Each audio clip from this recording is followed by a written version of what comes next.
लखीमपुर खीरी के मोहम्मदी क्षेत्र की राजनीति में इन दिनों एक तस्वीर चर्चा का बड़ा विषय बनी हुई है।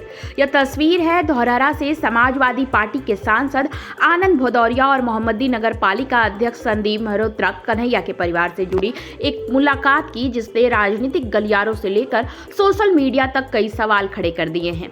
दरअसल सांसद आनंद भदौरिया हाल ही में नगर पालिका अध्यक्ष संदीप मल्होत्रा के आवास पहुंचे, लेकिन सबसे दिलचस्प बात यह रही कि उस समय स्वयं संदीप मल्होत्रा घर पर मौजूद नहीं थे। बताया जा रहा है कि वह किसी आवश्यक कार्य से बाहर गए हुए थे। इसके बावजूद सांसद का उनके आवास पर पहुंचना और वहां समय बिताना लोगों के बीच चर्चा का विषय बन गया है।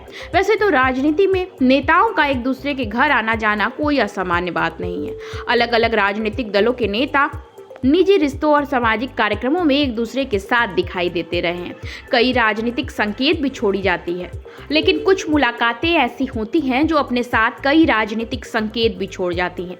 यही वजह है कि इस मुलाकात को लेकर तरह तरह की अटकलें लगाई जा रही हैं। राजनीतिक विश्लेषकों का मानना है कि अगर यह मुलाकात केवल क्षेत्रीय विकास या जन समस्याओं से जुड़ी होती तो ऐसे मुद्दों पर चर्चा आमतौर पर सरकारी कार्यालयों या आधिकारिक बैठकों में होती है। ऐसे में सांसद का सीधे आवास पर पहुंचना लोगों की जिज्ञासा बढ़ा रहा है। चर्चाओं को और बल इसलिए भी मिल रहा है क्योंकि सांसद आनंद भदौरिया ने अपने आधिकारिक सोशल मीडिया प्लेटफॉर्म पर इस मुलाकात का कोई जिक्र ही नहीं किया। आज के दौर में नेता अपनी छोटी बड़ी गतिविधियों की जानकारी सोशल मीडिया पर साझा करते हैं। ऐसे में इस मुलाकात का उल्लेख न होना लोगों को सोचने पर मजबूर कर रहा है। इस पूरे घटनाक्रम में एक और नाम चर्चा के केंद्र में है, नगर पालिका अध्यक्ष के पुत्र स्पर्श मल्होत्रा गोलू। स्थानीय राजनीति में उनकी सक्रियता और व्यापारी वर्ग, युवाओं तथा मुस्लिम समाज के बीच उनकी पकड़ को लेकर पहले भी चर्चाएं होती रही हैं।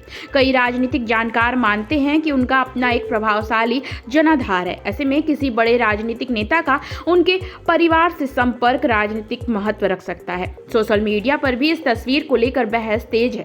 समाजवादी पार्टी के कुछ कार्यकर्ता इस मुलाकात पर सवाल उठा रहे हैं, जबकि कुछ लोग इसे लोकतंत्र में संवाद और सामाजिक संबंधों का सामान्य हिस्सा बता रहे हैं। फिलहाल न तो भाजपा की ओर से कोई आधिकारिक प्रतिक्रिया सामने आई है और न ही समाजवादी पार्टी ने इस मुलाकात के उद्देश्य को लेकर कोई स्पष्ट बयान दिया है। ऐसे में चर्चाओं और कयासों का दौर जारी है। अब यह मुलाकात महज एक शिष्टाचार भेंट थी या इसके पीछे कोई बड़ा राजनीतिक संदेश छिपा है, इसका जवाब आने वाले समय ही देगा। लेकिन इतना जरूर है कि मोहम्मदी की राजनीति में एक तस्वीर ने सैकड़ों सवाल जरूर खड़े कर दिए हैं।